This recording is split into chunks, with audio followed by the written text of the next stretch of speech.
دیکھیں ابھی دہلی میں چل رہی ہے، میں نہیں اس پہ کوئی پریڈکشن کر سکتا کہ یہ تختہ الٹے گی یا کیا ہوگا. جو ان کے مطالبات ہیں، جو بھی جائز مطالبات ہیں، ظاہر ہے وہ اپنے متعلقہ گورنمنٹ سے، اپنی حکومت سے بات کر رہے ہیں، اور اس میں فلمی ستارے بھی آ رہے ہیں، اس میں اپوزیشن بھی آ رہی ہے. اور اپوزیشن تو ظاہر ہے جس دور کی جہاں پہ بھی ہو اس کا تو یہی ہوتا ہے کہ چلے میلہ کسی کا ہے ہم جا کے لوٹ لیں. راہل گاندھی بھی پہنچ گئے تھے وہاں، دوسرے بھی پہنچ گئے تھے. ان کا اپنا ایک مزاج ہے انڈیا کا. وہاں پہ تقریباً تحریکیں پورے انڈیا میں مسلسل چل رہی ہوتی ہیں، چونکہ وہاں کسی اور طرح کا، ویسے بظاہر یہ جمہوری سسٹم ہے، آپ کو پتہ ہے کہ کتنے مسلمانوں کے انہوں نے ووٹ نکال دیے. کشمیر میں، مقبوضہ کشمیر میں وہ ڈیموگرافی چینج کرنے جا رہے ہیں. وہ انہوں نے آرٹیکل 5 جب وہ چینج کیا، سارا سب کچھ لگایا 5 اگست کو، آرٹیکل 5 کہہ رہا ہوں، 2019 کو جب ہمارے ہاں ہمارے لیڈر آ رہے تھے ورلڈ کپ جیت کے، تو اس پہ خاموشی اختیار کی گئی. بڑی خوبصورتی سے انہوں نے ڈیموگرافی چینج کر دی. مقبوضہ کشمیر کی آواز بند ہو گئی ہوئی ہے. پاکستان اٹھائے تو اٹھائے، وہاں ان کی اپنی جو انڈیجنس موومنٹ ہے اس کو ہر طرح سے وہ کچل رہے ہیں. مختلف سٹیٹس کے اندر جہاں کہیں اقلیتیں ہیں موجود، ان کے خلاف تو پورے انڈیا کے اندر وہ یہ کام کر رہے ہیں کہ انہیں کچلا جا رہا ہے. نہ وہ کرسچن کو چھوڑتے ہیں، نہ وہ مسلمانوں کو چھوڑتے ہیں. پھر جو ہندو توا یہ جو حکومت کام کر رہی ہے، وہ جو شودروں کے ساتھ، دلت کے ساتھ کر رہی ہے، وہ بھی لوگوں کو پتہ ہے کہ وہ نہ ان کو جابز میں جگہ دیتے ہیں. پورا ایک سسٹم بنایا ہوا ہے، اور مودی اسی طرز پہ تیسری حکومت کو مسلسل چلا رہے ہیں. اب کچھ اپوزیشن کے اندر جان پڑتی ہوئی نظر آئی ہے جب کوئی اور پارٹی کھڑی ہو جائے. مطلب دلی کے اندر اور حکومتیں بھی رہیں، کیونکہ وہاں پہ مختلف سٹیٹس کے اندر یہ تجربے چلتے رہتے ہیں کہ ان کے الیکشن بھی الگ الگ ہوتے ہیں. بہرحال یہ ایک دلچسپی کا سامان ضرور ہے جسے آپ نے جوڑا ہے باقی 3 ممالک کے ساتھ، کہ وہاں پہ طلبہ کی تحریک نے بڑا کردار ادا کیا ہے. یہ آنے والے وقت میں پتہ چلے گا کہ تحریک کتنا زور پکڑتی ہے اور کتنی جلدی دم توڑتی ہے. صحیح ہے.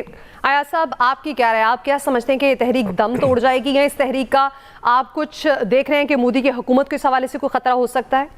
نہیں، وہ بنگلہ دیش اور سری لنکا کی صورتحال ڈیفرنٹ تھی انڈیا سے. یہ ان کا مطالبہ سمپل یہ تھا کہ اس وزیر تعلیم کو ہٹایا جائے. ظاہر ہے جس کے دور میں پیپر لیک ہو رہے ہیں، ہم سے اگر یہ سبق سیکھ لیتے تو ہم تو، ظاہر ہے وہ وسعت اللہ خان نے بڑا خوبصورت کالم لکھا اس دن کہ اگر کوئی پیپر لیک نہ ہو تو ہمیں تشویش ہوتی ہے کہ اس سال کیا ہوا ہے، کیونکہ ہمارے تو حالات یہ ہیں. ان کا مطالبہ وہاں تک تھا. اب ظاہر ہے جب اپوزیشن اس میں شامل ہوئی تو اپوزیشن نے آبویسلی پھر نریندر مودی سے استعفے کا مطالبہ کرنا تھا. وہ صرف وزیر تعلیم کے استعفے کا مطالبہ کر رہے تھے. لیکن جتنا دیر کر دی مودی گورنمنٹ نے، اب ظاہر ہے وہ مشکلات بڑھیں گی ان کے حوالے سے. اور پھر وہ ایک تمام تر اس کے باوجود وہاں پہ جو ظلم و ستم کرتی ہے مودی گورنمنٹ، وہاں جمہوریت تو ہے. وہاں لوگ ان کے حق میں بول بھی سکتے ہیں. نصیر الدین شاہ کی کمال وہ بات انہوں نے کی کہ جاہل آدمی ہے مودی، اور اس میں کوئی شک نہیں ہے. جہالت نظر آ رہی ہے جس طرح سے چیزیں وہ لے کے چل رہے ہیں. اور یہ سمجھ نہیں آ رہی کہ ایک وزیر اتنا امپورٹنٹ کیوں ہو گیا. ایک نااہلی تھی اس کی وزیر کی، وہ اس سے استعفیٰ لے لیتے یا چینج کر دیتے، لیکن نہیں. ظاہر حکومتیں بھی بعض دفعہ پھر انا کا شکار ہو جاتی ہیں کہ ایسی کی تیسی یہ کل کے بچے، یہ جنہیں ہمارے چیف جسٹس نے کاکروچ کہا تھا، یہ آگے سڑکوں پہ اور ہمیں مجبور کر رہے ہیں. اس کے بعد پھر جو تشدد جس طرح سے کیا گیا ان پہ، ظاہر ہے وہ تو بہت تشویش والی بات ہے. اور کسی بھی ملک کے بچے اس طرح سے، وہ اسکول کے ہوں، کالج کے ہوں، یونیورسٹیز کے ہوں، وہ ظاہر ہے فیوچر ہوتا ہے کسی بھی ملک کا. بالکل. اور ان کے ساتھ یہ سلوک وہ پھر ظاہر ہے سب کو برا لگتا ہے، وہ برداشت نہیں ہوتا. اور وہ جذبات بھی اسی طرح کے آ رہے ہیں وہاں سے، جو ان کی سول سوسائٹی ہے، ان کے اداکار ہیں، باقی لوگ ہیں. اپوزیشن بالکل ٹھیک بات ہے، اپوزیشن کو تو بڑا اچھا موقع ملا ہے کہ نریندر مودی کے خلاف وہ کوئی محاذ اگر کھل رہا ہے تو وہ اس کی حمایت تو کریں گے، وہ بالکل کریں گے. لیکن پریکٹیکلی کی ہے انہوں نے، یہ نہیں کہ صرف بیانات کی حد تک وہ کر رہے ہیں. وہ آئے بھی ہیں، ان میں شریک بھی ہوئے ہیں احتجاج میں. یہ سب سے بڑی بات ہوتی ہے. ہمارے ہاں تو آپ کو پتہ ہے نا، بس وہ بیانات کی حد تک وہ ساتھ دے دیتے ہیں کہ جی ہاں ہم ساتھ ہیں، اور ایسی کی تیسی، اور گورنمنٹ یہ ظلم کر رہی ہے. وہ ان کی اپوزیشن بہرحال ڈفرنٹ ہے، وہ پھر سڑکوں پہ بھی آتی ہے اس طرح کے معاملے پہ.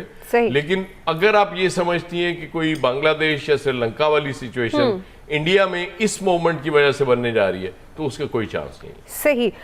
شکیل صاحب آپ کو کیا لگ رہا ہے؟ ایاز صاحب تو کہتے ہیں کہ ایسا نہیں ہونے جا رہا. ہاں مودی حکومت دیر ضرور کرتی ہے اور تاحال کر رکھے ہیں. آپ کو کیا لگتا ہے یہ تحریک کس طرف جائے گی، کیا رخ اختیار کرے گی؟ دیکھیے دو تو آپ نے ابھی حوالے دیے بنگلہ دیش اور نیپال کا کہ وہاں پر جو طلبہ تحریک چلی اس کے نتیجے میں گورنمنٹ کو جانا پڑا. تو جو طلبہ تحریکیں ہیں ماضی میں جہاں جہاں بھی چلی ہیں بڑی مؤثر طریقے سے چلی ہیں. ہم نے تو اپنے ملک میں جو طلبہ تنظیمیں تھیں ان کو ختم کر دیا اور 1984 میں ایک جو ڈکٹیٹر تھا جس نے اس پورے ملک کی معاشرتی حیت ہی بدل کے رکھ دی. ضیاء الحق کے دور میں آپ کو پتہ ہے کہ طلبہ تنظیموں پر پابندی عائد کی گئی تھی اور 1988 میں جب میاں نواز شریف وزیر اعلیٰ پنجاب بنے تو انہوں نے 1 سال کے لیے وہ پابندی اٹھائی تھی لیکن وہ پابندی پھر ختم کر دی اور آپ نے دیکھا کہ پھر پاکستان کی سیاست میں کس قسم کے لوگ جو ہے آئے. ورنہ یہ جو طلبہ کی تنظیمیں تھیں وہ جو ہے انہوں نے بڑے بڑے لیڈر پیدا کیے پاکستان کے اندر بھی. میں تھوڑا سا اس کو پھر لنک کروں گا انڈیا کے ساتھ. اس میں شیخ رشید ہوں، معراج خان ہوں، جہانگیر بدر ہوں، امیر العظیم جن کی آج وفات ہوئی ہے وہ بھی طلبہ تنظیم سے بڑے لیڈر بنے. تو اس شیلا رضا ہیں، اسی طرح ڈاکٹر فاروق ستار ہیں، اسی طرح جو ہے باقی بڑے لوگ جو ہیں وہ طلبہ خواجہ سعد رفیق ہیں جو جینون آپ کو پولیٹیشین نظر آئیں گے اور جن کی گرومنگ ہوئی ہے بطور سیاستدان. تو ہمارے ہاں تو یہ چیپٹر کلوز کر دیا اور سرمایہ دار لوگ جو ہے آ کر سیاسی جماعتوں پر اور سیاسی نظام پر قابض ہو گئے.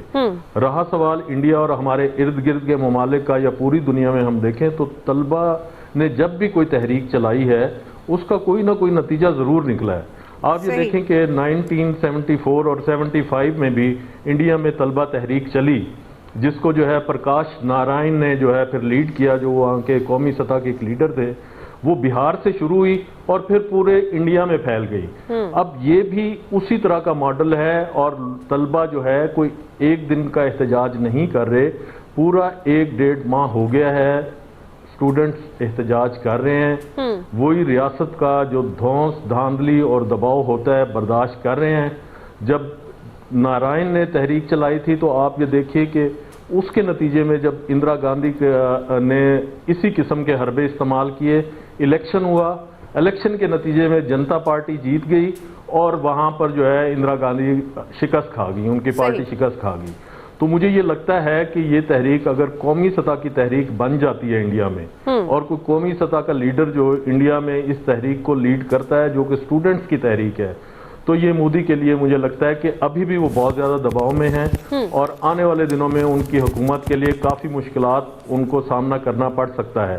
اس لیے مجھے لگتا ہے کہ اس وقت جو ہے جو اسٹوڈنٹس ہیں وہ پولیس اور ریاست کا جو تشدد ہے اس کو بھی برداشت کر رہے ہیں. اس کے باوجود جو ہے اس تحریک کا دائرہ کار کم نہیں ہوا بلکہ آہستہ آہستہ وہ بڑھتا جا رہا ہے، دوسری ریاستوں میں بھی جا رہا ہے اور دوسرے شہروں میں بھی جا رہا ہے. اگر یہی سلسلہ اسی طرح چلتا رہا تو میرا خیال ہے کہ مودی سرکار پر دباؤ آئے گا اور وہ طلبہ کے جو مطالبات ہیں وہ ماننے پر مجبور ہو جائیں گے اور ان کے جائز مطالبات ہیں کہ جو امتحانی نظام ہے اس کو شفاف کیا جائے، جو کرپشن ہے اس کا خاتمہ کیا جائے، بے روزگاری کا خاتمہ کیا جائے. تو اس لیے لگتا یہی ہے کہ آنے والے دنوں میں یہ جو تحریک ہے مودی کے لیے پریشان کن ثابت ہوگی اور اس کی جو پارٹی ہے اس کے لیے بھی یہ خطرہ ہے کہ یہ جو اتنی بڑی تعداد طلبہ کی مودی کے خلاف آ گئی ہے، اس کے نظام کے خلاف آ گئی ہے، اس کی جماعت کے خلاف آ گئی ہے، اب نہیں تو آنے والے الیکشن میں ضرور مودی کو بہت بڑا ڈنٹ پڑے گا اس تحریک اور طلبہ کی یہ جو کاکروچ پارٹی ہے. صحیح. فیصل صاحب آپ کی کیا رائے ہے؟ کاکروچ جنتا پارٹی جس طریقے سے ابھر کر سامنے آ رہی ہے، نوجوانوں نے تحریک چلائی ہے اور اپنے حقوق کے جائز مطالبات کے لیے سامنے آئے ہیں اور پھر شدت اختیار کرتی جا رہی ہے. تحریک کس طرف جاتے دیکھ رہے ہیں اس تحریک کو اور آپ سمجھتے ہیں کہ مودی ہوش کے ناخن لے گا، کچھ بہتر اقدامات کر پائے گا، مطالبات پورے ہوں گے؟ دیکھیں سری لنکا میں، بنگلہ دیش میں جو ہے وہ نوجوانوں کا